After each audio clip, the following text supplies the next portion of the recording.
It's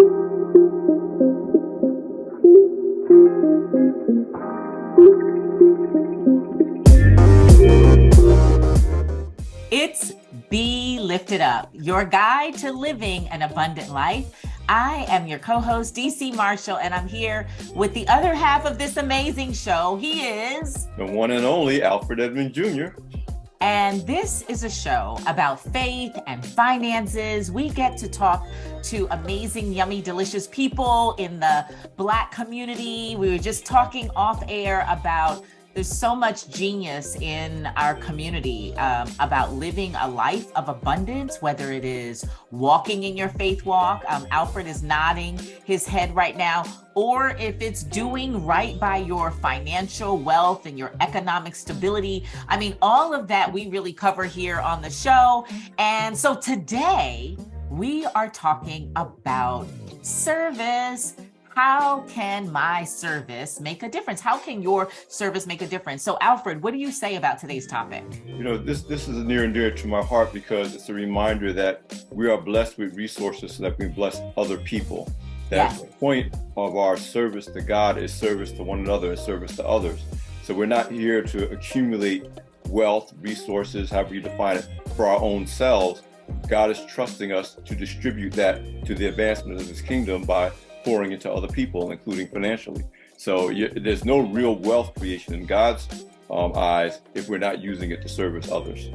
That's right. I love that. You know, you really just preached a whole session, and we're going to come back in just a minute, and we have an awesome guest. But what I love about what you just said, Alfred, is the gift is not for you. Somebody needs to write that down. This is not Bible study, but the gift is not for you. The gift is for us to serve. It is for us to pay rent here on earth, for us to do the work of the Lord. And so we thank and we praise God today on this show, and we will be right back. It's Be Lifted Up, your guide to living an abundant life.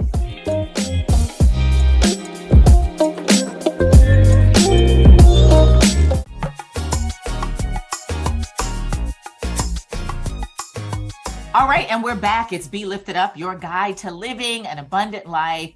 And so, Alfred, on today's show, we're talking about how can my service make a difference and the welfare of the city, right? And, you know, when I think about the welfare of the city, I think about so much is going on in the world, not just the city, but the world and the country that is concerning and requiring us to just show up in life, I think, in a different way, with a different posture, a different prayer life, but also to think about how we can serve and how we can become part of the solution. And so I want to hear a little bit of your thoughts, Alfred, but I think about what you said before we went to the break. And that is about, you know, the idea of how we serve and the fact that we are here to be of service. In fact, I think of the word that says we are here to be good stewards of time, talent, and resources. And I know our guest is going to take us a little bit deeper, but all of this is to bring us to the conversation about the welfare of our cities, how we take care of our cities, and how we can be of service to make a difference. So what say you, my friend? Well, it boils down to us taking care of one another. Let's face it, we don't serve God because God needs something from us. We serve God because God tells us to show me that you love me, serve your fellow man, serve the people around you. So yeah, often we can't always feel like we can do something about major challenges and tragedies around the world or outside of but all of us can find a way to serve somebody, no matter what you have, no matter how much you have, nor how little you have. To be a person of faith, to be a person of God, means serving other people. And God provides to us so that we can serve one another. And by the way, the beauty of it is that if we are truly serving, we can't outgive God. We can't outserve, like we're never going to run out of enough for ourselves. And sometimes I think if we have come from a disadvantage or in our own minds, a disadvantaged mindset, we think, well, I can't really do anything because I don't have anything. When the truth is, the more you do, the more God will equip you to do. And there will always be extra baskets of fish and loaves to go, after you feel like I've served and I've served and I've served. And God's like, no matter how much you serve, there's always going to be more left over for you. So I spent a lot of time in this current season fighting, kind of the owning and hoarding. And I got to hold on to this mentality because I've learned, really by practice, the more you release in service of others, the more God provides to you. And we see that all throughout the word, where God promises that and he never fails to deliver on that.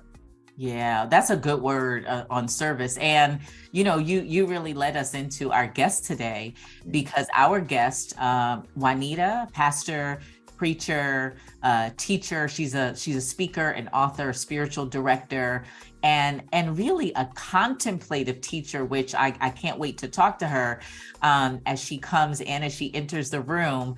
I'm going to just share just a little bit about Pastor Juanita Rasmus. She understands the power of service, and that's why we have her on the show today. When she takes the stage, one can hear the audience just sigh of relief, knowing that her inspirational wisdom is in the room. Her inspirational insight is in the room, and also because she's a pastor. She has been co-pastor of the St. John's United Methodist Church in downtown Houston. I love Houston, by the way, with her husband, Rudy, since 1992, with only 9 members. I love the backstory of, pastor and her husband, 9 members in 1992.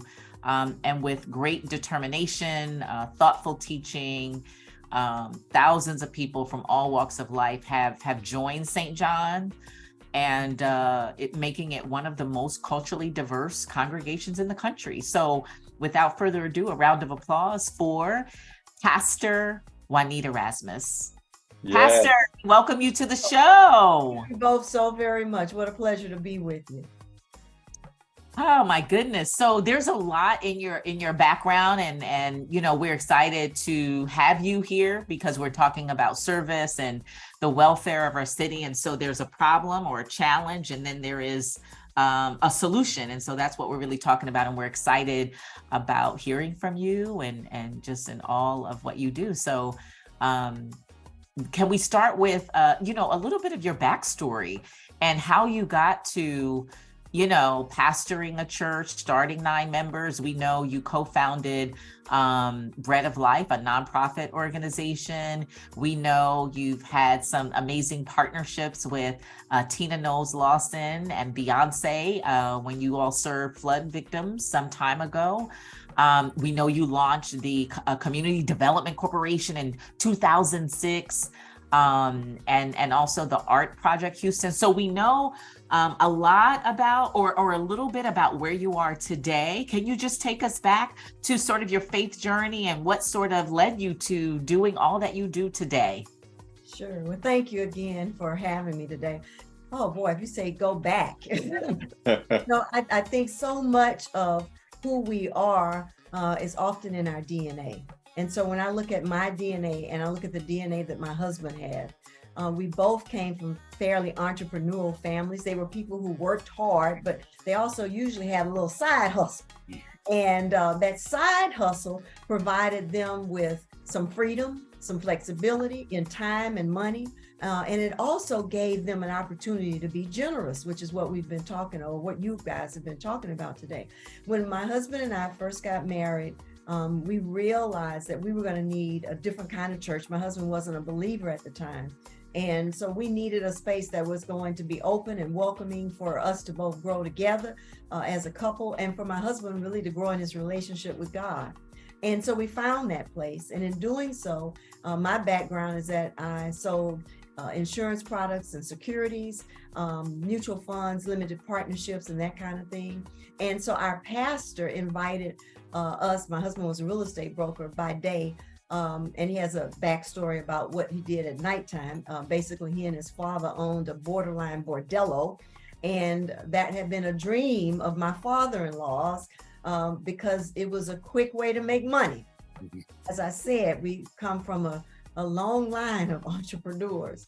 And so my husband sold real estate, and our pastor at the time asked if the two of us would serve on the Commission on Stewardship at our church.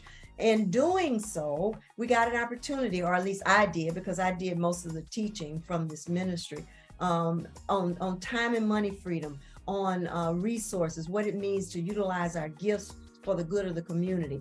What does it mean to manage our time well, so that we are living our most expansive lives, not our most contracted lives, which I find so many of us are. But my background really boils down to seeing both of my grandparents, sets of grandparents, take limited resources, and because of God's grace and their faithfulness, be able to do exceedingly abundantly above anything we could have ever imagined as a family. When we were given the opportunity to go to St. John's, neither my husband or I went as pastors, because we weren't pastors. We were simply servants. We were asked to go to St. John's, which was a church that our denomination was about to close because it only had 9 members who were primarily white. The average age at the time was about 70. This church had served its community, but no longer had vigor, no longer had vitality. And in our denomination, vigor and vitality for the denomination simply means you could pay the franchise tax. They couldn't pay their franchise tax. Think of it as having a McDonald's franchise, and you're showing up to work every day, but you can't meet the expenses. And so our pastor was given the opportunity to take on what we call a 2-point charge. He asked my husband and I if we would go down to the church and see what we could do. Well, the first thing we saw was need. Literally homeless men and women sleeping on the doorsteps who were in need of support. Our church is in downtown Houston, and so it became a refuge for the homeless community. So when we got there, we said the first thing is, one of the things I've learned in my background in sales was find a need and fill it. And so the need was, how do we meet the need of the least, lost, the last, the left out? We began to provide meals. We started by providing 1 meal a week, a hot meal. We always said that we would not serve a meal that we wouldn't feed our family, that we wouldn't eat ourselves. Yeah. And so we often tried to provide meals with humanity and hospitality. So that's how we got started. Wow, wow, wow. We will be right back after this break. It's Be Lifted Up.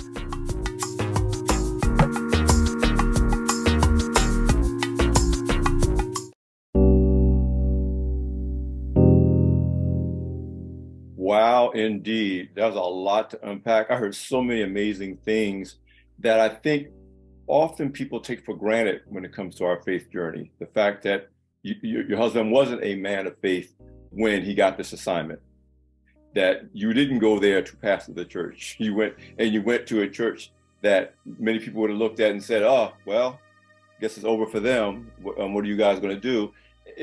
You really lived out this idea that God can take anyone in anything to accomplish his purposes. And often he does that on purpose, because if he took the qualified people would give the qualified people the credit. That's right. I just think of all the, when I read through the Bible, and I'm like, all the times when the person was really not quote unquote qualified in the eyes of the world. Right. But God was like, if I can give you a qualified person, you wouldn't give me the credit. You would say, oh, of course that person or those people could do that.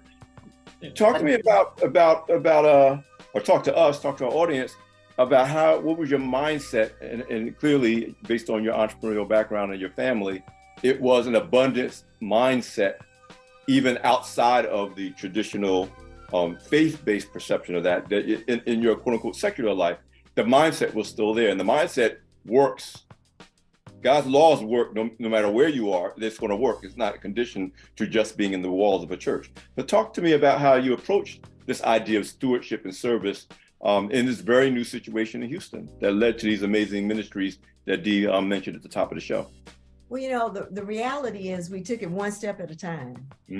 Our philosophy has always been do what you can where you are with what you have.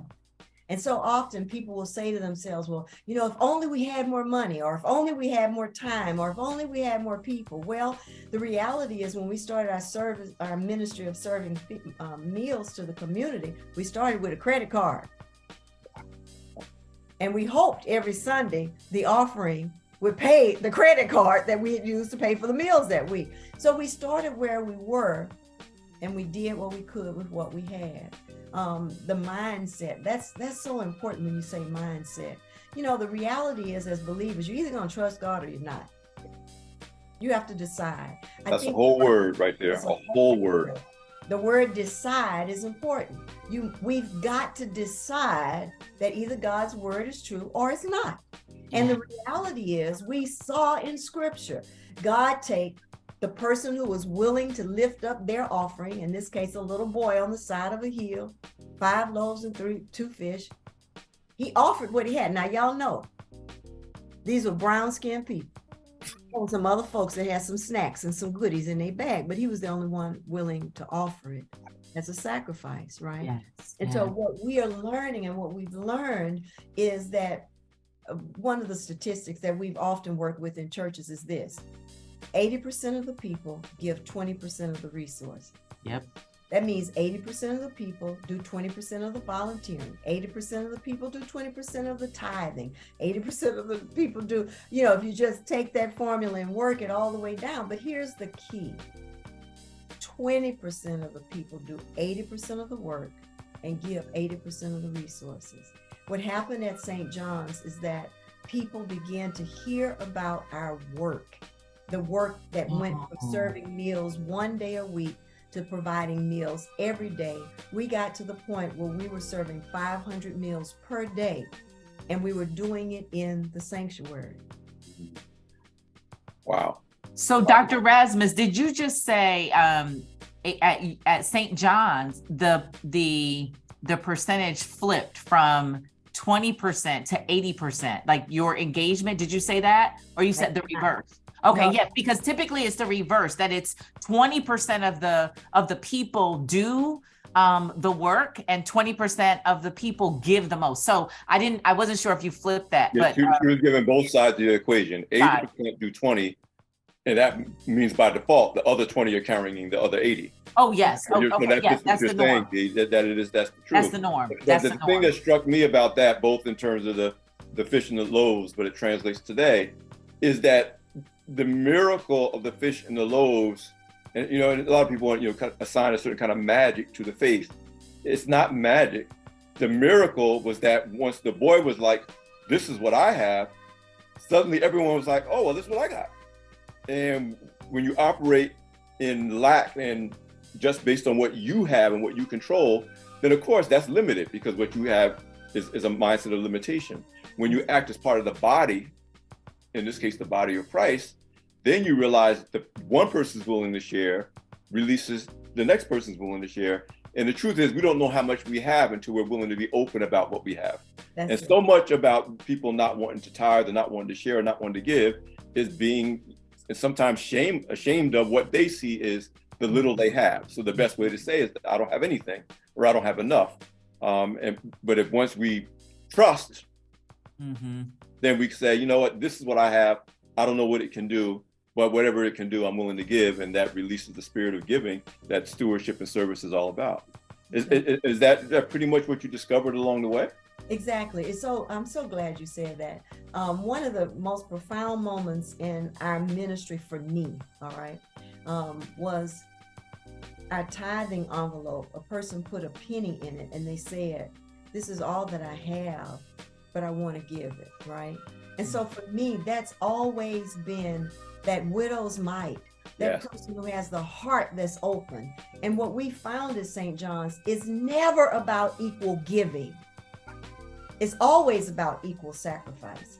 It's about us all saying, now, this is how much. Matter of fact, there's a wonderful children's story called Stone Soup. And this person says, "I'd like to make us some soup, but I don't have anything to give."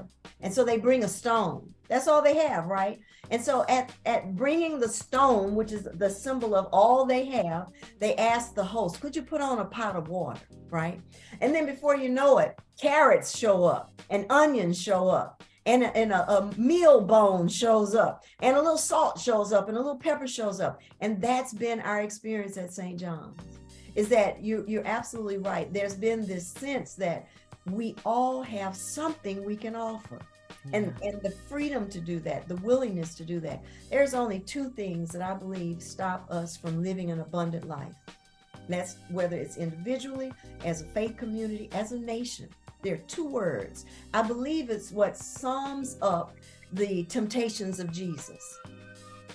And that is belief in scarcity, not enough. You're hungry. Turn these stones into bread, right? And then inadequacy. If you worship me, I'll give you all the power you could have ever asked for. Ooh. When we operate out of not believing we are enough, when we operate out of believing we don't have enough, then we shut down the flow of the abundance of the kingdom of God. And the kingdom is so powerful because number one, it needs a vision. Yes. Who are we going to help? Who are we here to serve? How are we being invited to bring our resources to bear on the problem before our very eyes? Now, here's the challenge, is that when Rudy and I came to St. John, there were more qualified ministers on our church staff who had also been invited to come and take a look, right? And it was kind of like Moses sending the spies into the promised land. Rudy and I were just the only two who went, oh my God, did you see those grapes, right? And so the reality is, when we stay open to the possibility and when we don't shut down flow with the limiting beliefs of scarcity and inadequacy. Now, let's take this very personally in our own personal lives. When we don't think we have enough, when we don't think we are enough, we shut down the flow. Yes. And flow operates in creativity. It operates in having a vision. It operates in staying open. I love this, and I'm going to invite your audience to do this. Those of you who can see me, act as though you're clapping your hands in front of you. A daily affirmation I invite our congregation and our friends in social media to make. You bring your hands in front of you as though you're clapping, and then you open them, and you say, I am open and willing to receive and to give love. Let's do it again. I'm open and willing to receive and to what? Give love. You see, because God is love, and energetically, the vibration and the frequency for miracles, the vibration and the frequency for abundance is on the flow of love. So when we stay open to love, we're open to the vibration of abundance. We're open to generosity. We're open to gratitude, and all of those together solve the problems of hurting hearts, not only ours, but those around us. We'll be right back. Yeah, Right we'll after. be right back.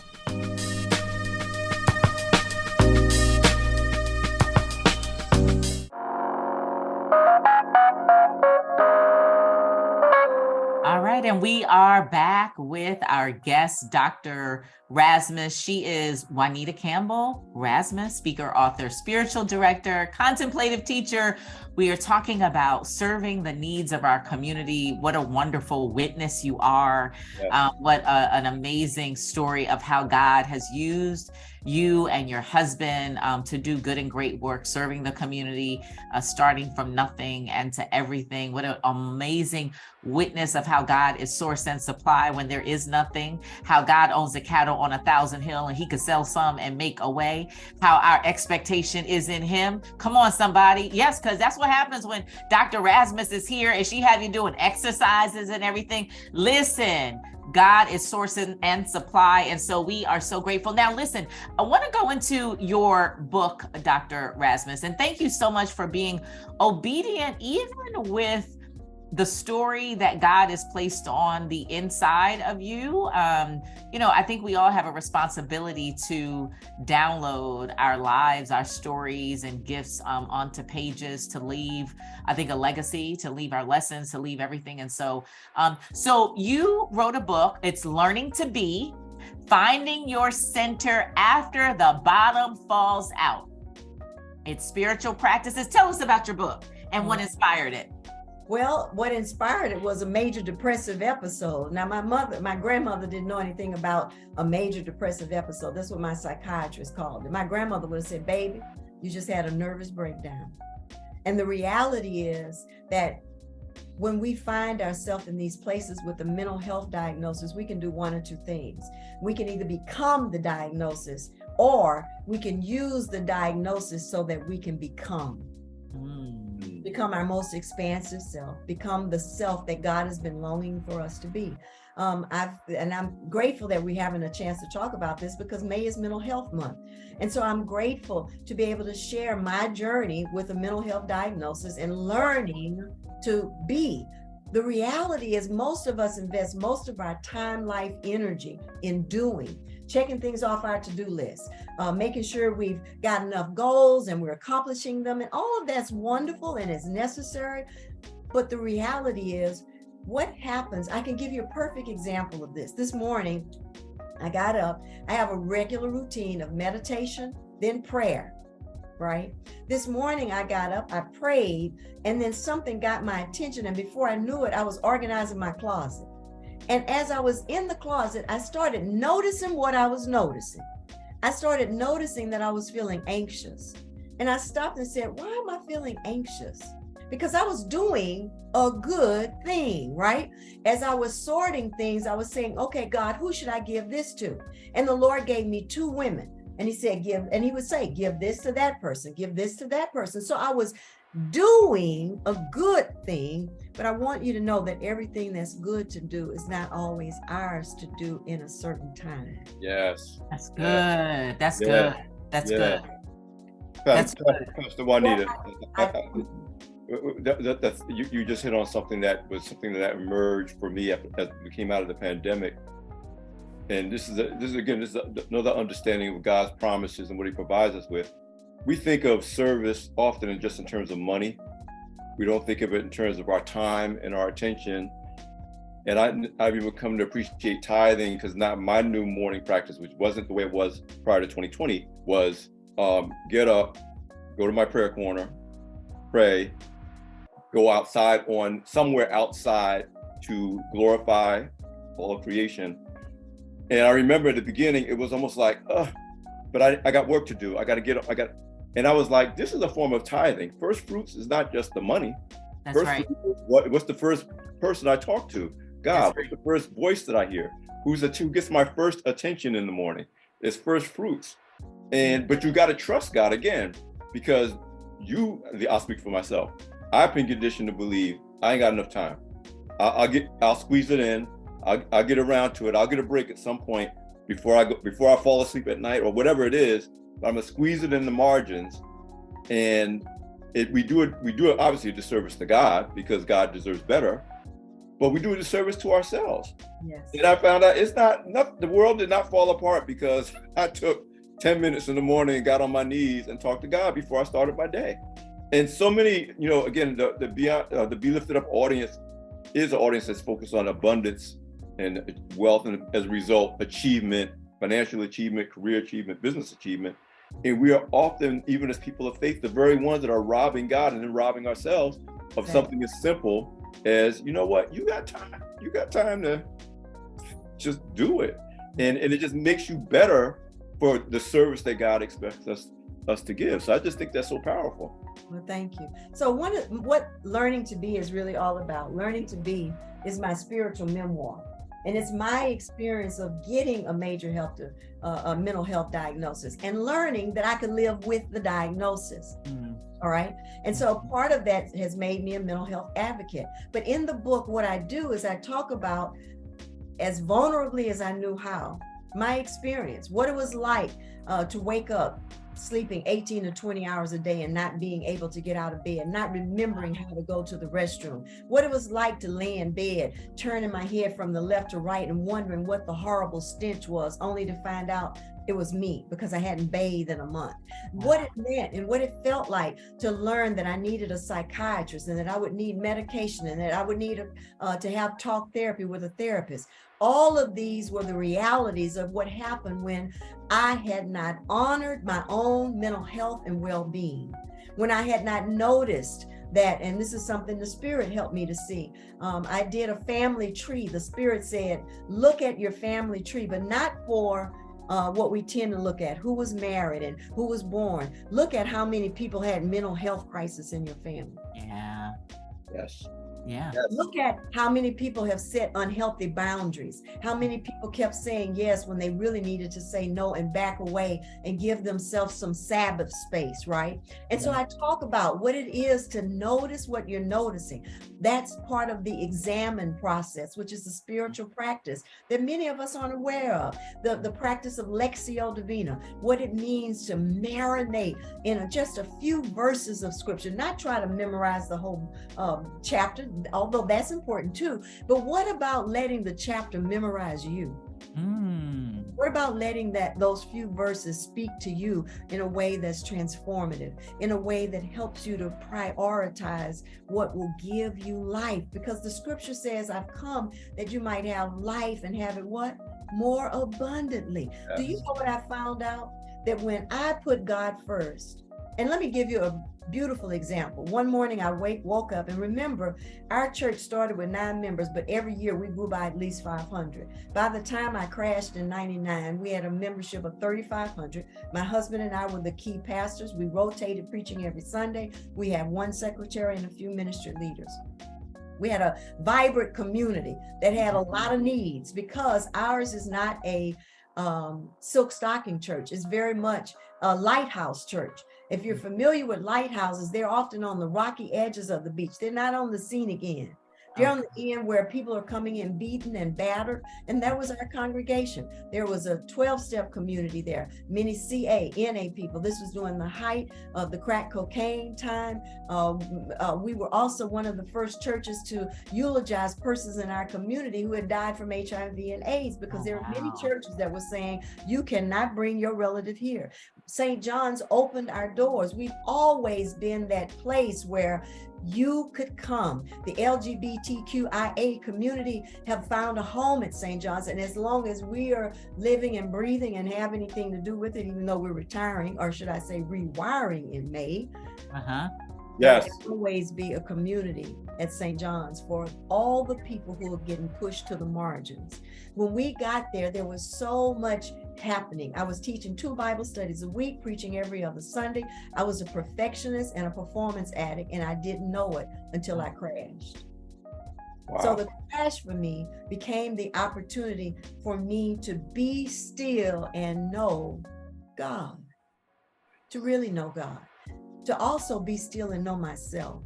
You see, I'd been telling myself a story, and we all have a narrative, right? Most of us don't challenge our narrative, but this crash caused me to say, wait a minute, the story I've written about myself isn't working.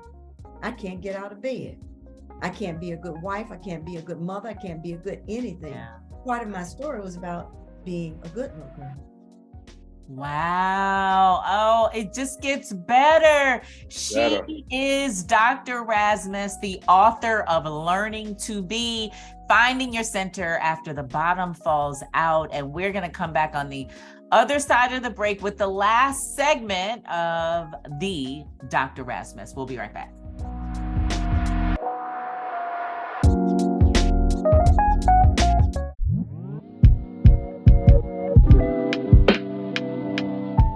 Welcome back to Be Lifted Up, your guide to living an abundant life. And we have been fed to overstuffed by Pastor Juanita.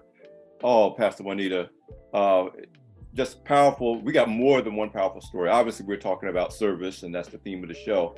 But you really getting deep into what has to happen if we're really going to be surrendered to God in the name of service. If we're really going to be fit vessels, and that our mental health and wellness and our honesty about our own narrative, the truth shall set you free.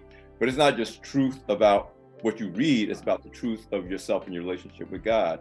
The other thing that struck me about the last segment, again, I'm the grandson of a pastor. I was raised in the church. And it's only, again, in the last 4 or 5 years, probably I'm being generous, maybe the last 3 or 4 years, that I stopped trying to read the Bible performatively. I used to take pride in how many times I've read the whole Bible, because, I was and it was a performative thing. It's like, yeah, I read the whole Bible, back to front. Started out when I was in college. Again, I was like, when I go to college, I'm gonna read a chapter every day. And it became about the performance, not about the lessons and the food that I was supposed to be getting at those readings. And it's only now that I'm like, you know what? I'm gonna read for wisdom and understanding and guidance, and not just to be able to say, you know what, I read the whole Bible this year again. So this whole idea of performative faith, which, like I said, you may be doing very, very good things, but you're emptying yourself. You're not receiving replenishment when it's performative. So I just think you know what, Alfred, good things are not God things. And you know what, people, I think Dr. Rasmus mentioned it at the beginning, or I'll say it like this. I believe we're going to be held accountable when we get to the gate. We're going to have to make an account for not what we did, but what God told us to do. And so as you're saying that, Alfred, I just think about that. Dr. Rasmus, listen, don't let us preach the sermon. We're the congregation over here. We just amen it. We're the quiet is the amen corner. But so much of your life, board of directors, or what I really want you to also talk about as it pertains to your book, was one of the drivers, because I know one part was your gift and just the setup of what God gave you, including the illness or the I forget the language that you use, or the framing, but he gave you the gift, he gave you the life experience, let's just say, he gave you the opportunity. And then it looks like you held a position at the Jung Center Mind, Body, Spirit Institute. So you also had vocation in the space. You also serve on the board of directors of, is it Renovare, the spiritual formation founded by Richard Foster. We also read you're on the board of directors of the Houston Graduate School of Theology. And then an advisory board member at Rice University of Religion. So it just seems like you had a lot. And so can you just speak to that? Because there's somebody listening like, well, Dr. Rasmus, she had a lot going on for her. I didn't have all of that. How am I going to serve? Here's the thing. Take a deep breath. And one of the things I encourage people to do is to ask yourself two questions. Number one, who am I? Who am I? When you do that, you get an opportunity to say, not who do my mom and them want me to be, not who the superior or supervisor at work wants to be, but who am I? Who am I innately? I find that to really answer that question, you need some quality time with God. Being a contemplative simply means I choose to qualify and quantify my time with God. A contemplative could be another word for it. Howard Thurman was often called a mystic. He was a contemplative, a person who believed in investing. I hate to say the word spending, investing quality time with God. So the first question is, who am I? When you begin to ask that question, then you can say to God, okay, God, how are you inviting me to serve? All right. I want to encourage people when they think about serving to not limit it to the four walls of the church. How are you being able to being invited to show up in the world? As a part of my recovery, I had started to get to the place where I had a little energy, but not so much that I could go back to pastoring full time. And I decided that I wanted to volunteer. And so I volunteered at a center that created pottery, and they painted pottery. It was an adult center for adults with learning differences and disabilities. And so they sold the pottery as a means to support their art project. And so I started volunteering. Many of these participants were nonverbal. And so they would grunt when you walked in the door. Oh! That was their hello and welcome and so forth. And that was perfect for me, because at that point, I did not need to exercise that part of my brain. I just needed to show up, be told something to do, and know that I was helping, right? And so I did that. So sometimes when you've got a lot on your plate, you don't need to show up with your resume. You need to show up with something that's simple, something where you know you're making a difference, and something that gives you life, not takes life from you, okay? The second question is, what would I love? Number one, who am I? Number two, what would I love? What would you absolutely love? Somebody might be saying, well, I'd love to go skydiving. Okay, well, why not consider seeing if the skydiving place needs a volunteer to sweep out the planes? so that you get to be exposed to something you already have an interest in, something that you already have a desire to know more about. Who am I and what would I love? Remember, abundance operates on the vibration and the frequency of love, and God is love. When I am engaging in things I absolutely love, God is pleased and my soul is fed, so that I can be present and do those things that aren't perhaps so life-giving, but nevertheless have to be done, right? Who am I and what would I love? That is so powerful. And it brings to mind at least two other things.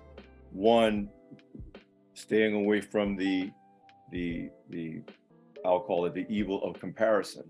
Because another way we don't serve is because we compare ourselves to others and what they're giving and what they're doing. And the second thing is, like, when you ask those two questions, you're not asking based on what other people think. Because once you get into that game, it distracts you really from hearing and listening to God. And so whether you're talking about your own health and capacity to serve and your capacity to give, comparison and paying over too much attention or any attention to what the world, if you will, thinks, are both blockages to the ability to do that. Again, you go back to scarcity and inadequacy. Yes. I'm inadequate, right? And God is saying that everything that God created was what? Good. Yes. So I was talking recently, a friend has a child who has autism, and someone was saying, well, what gift does this child bring into the world who is not able to function at capacity? Okay, first of all, who says what capacity is? But anyway, that's another story, right? But this child has come into a family that this family now gets to care for this child. This child has shown up, right? And they're offering what they can offer, and that is their diagnosis of autism gives them limits, and those limits now are being fulfilled by the family members who are volunteering to help care for this person. So when we talk about not having capacity, we all have some capacity, even if it's in our lack of capacity. Yes. Pastor Juanita, we're coming down the home stretch. I don't want to lose the opportunity for our audience to know where to continue to connect with you to get fed. We definitely want everyone to get the book, Learning to Be, Finding Your Center, After the Bottom Falls Out. But what are other ways that our audience can stay in touch with you? Well, first of all, Juanita Rasmus on Instagram and on Facebook. I'm Pastor Juanita Rasmus. I'm on Twitter, Pastor_Juanita. I'm out there. You can find me. And then the book can be purchased anywhere booksellers are selling books. Certainly Barnes & Noble, Amazon, but also check your local library. If your budget doesn't allow you to buy the book, go to your local library, ask them to order the book for you. But the book is not only for those experiencing mental health challenges, but for anybody, divorce, a diagnosis, a dream that's blown up in your face, whatever it is that seems to have pulled the rug of life from under your feet. I believe Learning to Be has hope and a message of encouragement and some spiritual practices to get you centered again. Thank you so much for having me today. Oh, we thank you. We got to have you back. I'd love to be back. Yes. Listen, you're listening. You're to Be Lifted Up Radio. We're with Pastor Juanita Rasmus. We'll be right back.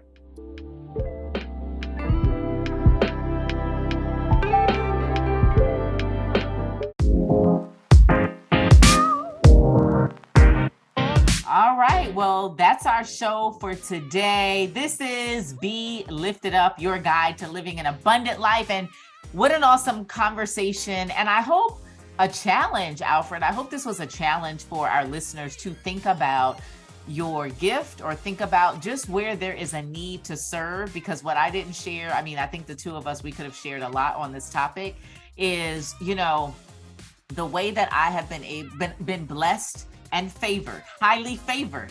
Yes. With all that I have, it really comes from a place of positioning myself to serve and in my relationship with the Lord. And so I'm so grateful that we had Dr. Rasmus here to talk about it. So for everybody listening, just find a place to serve and volunteer where there is a need, and that is your come up. And on the next show, I'll share with you how serving got me to the White House. It got me 6 years of access to the Obama White House. It was not the business in me. It wasn't the CEO in me. It was a service. Alfred, what say you?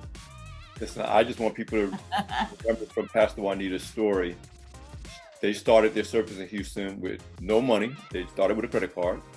They started with at least one of them not being a believer, but just being willing to serve. Wow. They started with a set of skills that people don't normally associate with church service. These were business people and financial professionals, insurance. Yet they found a way. They started with what they had to do what they did, and look at the abundant fruit that's been born. So I would just say, repeat what she said. Start where you are with what you have. There's somebody you can help, and God will bless you. God will bless what you're doing. It'll be abundant living before you know it. Listen, you're listening to Be Lifted Up, your guide to living an abundant life. You can follow us on social at B, the letter B, Lifted Up Radio across all social platforms. We are so glad you joined us. D, it's always a pleasure.